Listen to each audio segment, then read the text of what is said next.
நல்ல புசு புசுன்னு பூரியும் உருளைக்கிழங்கு குருமாவும் தான் இன்றைக்கி காலையில் எங்கள் வீட்டில் பிரேக்ஃபாஸ்ட். இது எப்படி பண்ணுறதுன்னு சொல்லிட்டு பார்த்துடலாமா?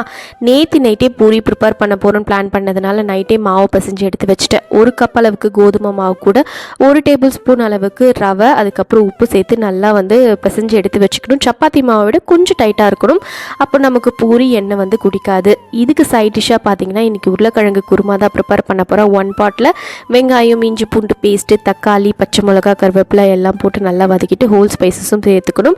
இது கூட ஒரு உருளைக்கிழங்கு நல்லா பெருசாக இருக்கிறத கட் பண்ணி உப்பு, மஞ்சள் தூள், அதுக்கப்புறம் கொஞ்சமாக காஷ்மீரி சில்லி போட்டேன். நான் ஃப்ரோசன் பட்டாணி கொஞ்சம் யூஸ் பண்ணிக்கிட்டேன். பட்டாணி வேணும்னா ஸ்கிப் பண்ணிக்கலாம். அதுக்கப்புறம் தேங்காய், முந்திரி ரெண்டுத்தையும் அரைச்சி அதையும் சேர்த்துட்டு ஒரு 4 விசில் வச்சு எடுத்தோம் அப்படின்னா ஒரு சூப்பரான குருமா ரெடி ஆகிடும்.